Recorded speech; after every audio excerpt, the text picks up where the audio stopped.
Okay, so you're diving deep into Jordan B. Peterson's 12 Rules for Life. Yeah, particularly fascinated by his philosophical and psychological ideas. Right, right. We've got quite a journey ahead of us.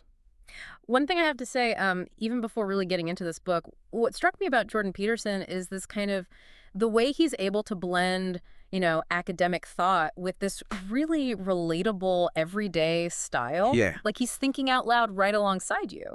It's true. Yeah, he has this way of making these complex ideas Hmm. surprisingly accessible. Mm.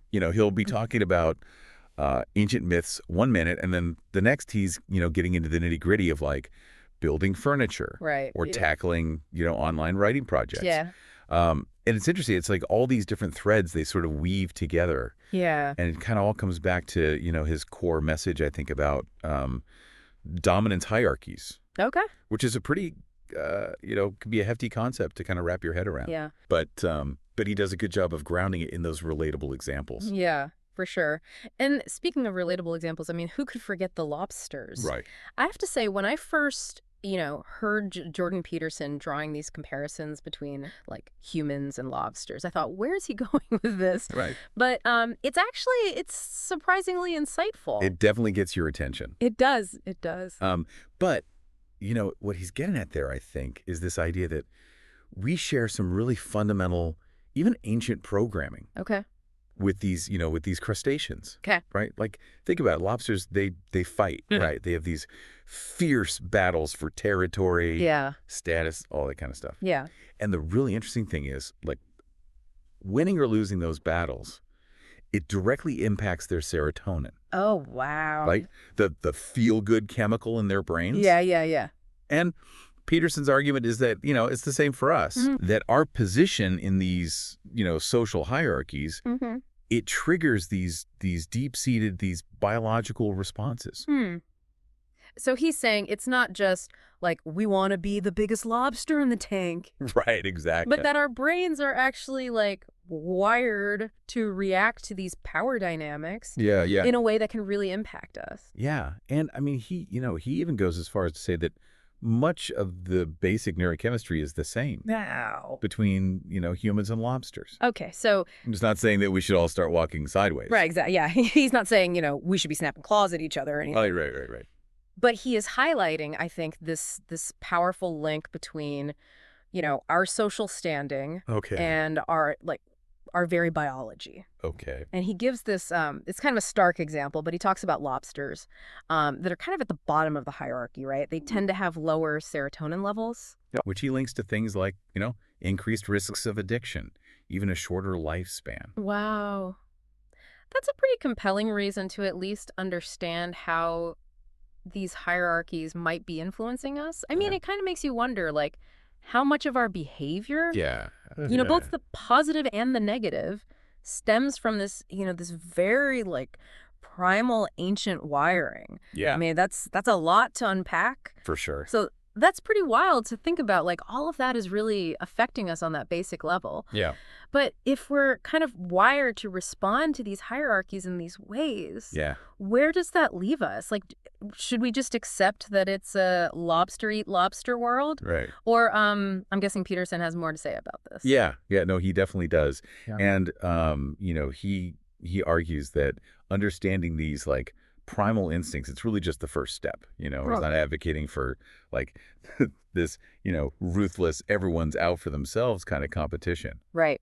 In fact, he believes that humans have this very unique capacity to consciously choose order amidst all the chaos of life. Okay, I like that. And that's where things get really interesting, I think. Okay, so let's unpack this whole order and chaos idea a little bit. Yeah. Because, I mean, Peterson uses some really, I don't know, just vivid imagery, I think, to describe these forces, Yes, he does, yeah. He talks about, order being like the known, Right. the structured, like a safe living room with a crackling fire. Right. And then you have chaos, which is the unknown, Yeah. full of both danger and potential, kind of like stepping into an untamed wilderness. Right, exactly. What speaks to you about those descriptions? Well, I think those images, they really resonate, I think, because, we've all experienced that kind of tension in our own Yeah. lives. Yeah. Between the familiar and the unknown, the safe and the risky. Hmm. Um, and Peterson, he connects it back to, he uses a lot of examples from ancient myths, Yeah. like the Garden of Eden, for example. Right. Right. You have the garden, which represents this kind of pure order, a Hmm. place of innocence and security. Right. But then, of course, the serpent shows up. Yeah. Introduces knowledge, self-awareness, Yeah. the potential for both good and evil. Right. And that, for Peterson, that's chaos entering the world. Okay. Right. Yeah. And that's kind of the catalyst for, all of human experience, for Uh, better or for worse. So self-awareness is like this double-edged sword. It Yes. allows for all this incredible progress, Yeah. but also opens the door to, suffering and evil and all that. Exactly, yeah. And that's, I think, where Peterson's emphasis on, personal responsibility Yeah. comes into play, Okay. right? He believes that once we kind of have that self-awareness, that knowledge of, our capacity for good and for bad. Yeah. We have this moral obligation to actually choose order, Okay. right? To strive for meaning and purpose, Yeah. even though we know that suffering is it's unavoidable. Yeah. You mentioned being interested in self-improvement. And I Yeah. think this idea of consciously choosing order, Yeah. that's got to be like a foundational principle in Peterson's whole framework. Yeah, absolutely. It's like Yeah. it's taking responsibility for creating that order in your own life. Right. It's interesting because, I mean, he doesn't shy away from the darker side of life at all. No, he doesn't. If anything, he actually seems to suggest that, like, true meaning comes from confronting life's challenges head on, Yeah. not pretending that they don't exist. Yeah, exactly. He argues that, trying to just avoid suffering altogether. Yeah. It's not only, it's pretty much futile, Right. but it also robs us of this opportunity for growth and for, real fulfillment. Mm. And he uses this example. He talks about like properly disciplining children, Okay. right? He says it's about setting boundaries, Yeah. even when it's difficult. Right. Because ultimately, that's what equips them to actually go out and face a world that's, full of challenges. Yeah. Yeah. It's not about protecting them, like, from everything. Exactly, yeah. It's about actually preparing them. Yeah. Which, it kind of reminds me of that anecdote he tells about the boys skateboarding on university property. Oh, right, yeah. And Peterson seemed to really admire their courage, Yeah. even though they were technically breaking the rules. Yeah, I mean, he saw in that, like, this willingness to kind of take risks, to pursue mastery, Right. even, in the face of potential danger. Yeah. Like, he saw that as something that was, like, so essential to the human spirit. Okay. Right? He wasn't, condoning, like, reckless behavior. Right. Right. But he was highlighting this kind of this innate need that we have Yeah. to, to test our limits, Oh. to push boundaries, Mm. to find meaning through really, like, engaging with the world, Yeah. even when it's difficult or uncomfortable. So it's about, like, finding that balance Yeah, between order and chaos. exactly. Yeah. Between, playing it safe Yeah. and stepping outside of our comfort zones. Yeah. Which, easier said than done, I'm sure. Right. Exactly. It's a delicate dance. That's for sure. It is a delicate dance. Yeah. And it looks different for everyone. Right. Yeah. But, Peterson, I think his argument is that it's through that dance, Yeah. that constant negotiation between those two forces. Right. That's really how we, discover who we are Yeah. and what we're truly capable of. Yeah. I like that. Yeah, no, absolutely it is. It's like he's saying we can't just, like, passively wait for meaning to, like, find us, Right. We have to actively seek it out, Yeah. even when it's uncomfortable, even when it's hard. Yeah. And that can mean, it can mean confronting some hard truth Yeah. about ourselves, about, our motivations, our Yeah. choices.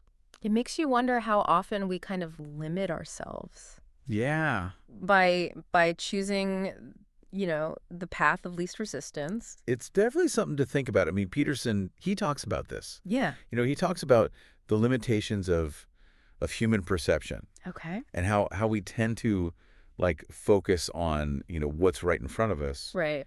and kind of miss the bigger picture. Right. And he uses that, that famous invisible gorilla experiment as an example. Oh, right. Yeah. Remember that one? Yeah, yeah. Where they have people, like, watching this video Yeah. and they're supposed to be counting basketball passes. Right. And they get so focused on that Yeah. that they completely miss this person in a gorilla suit, Right. like walking right through the middle of the scene. It's wild. Yeah, it's a trip. Mm. But it's this powerful illustration, right, Yeah.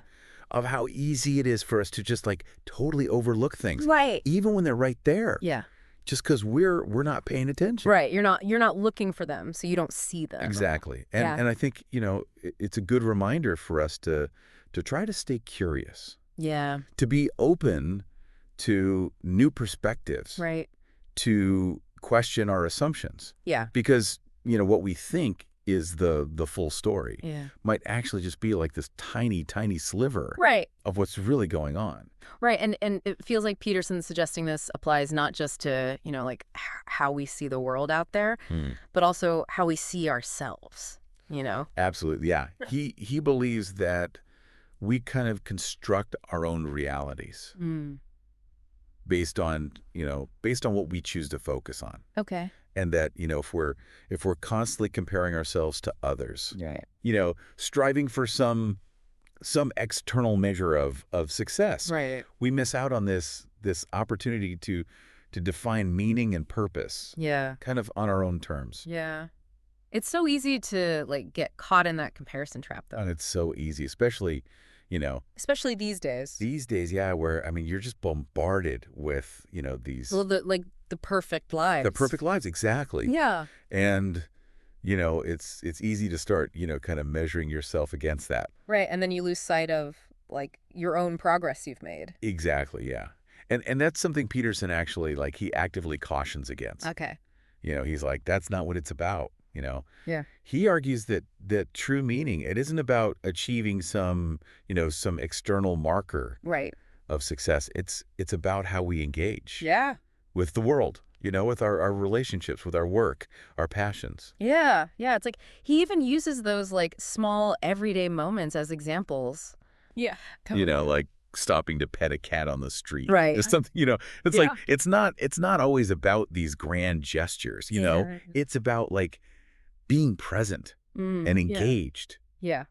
Yeah. And I think that ties back to his idea about, confronting our shadow selves, Okay. right? The parts of ourselves that we might, prefer to ignore. Yeah. He doesn't mean, that we should just dwell in negativity, Right. but that by acknowledging those darker aspects, those imperfections, Yeah. we actually gain this more complete understanding of who we are.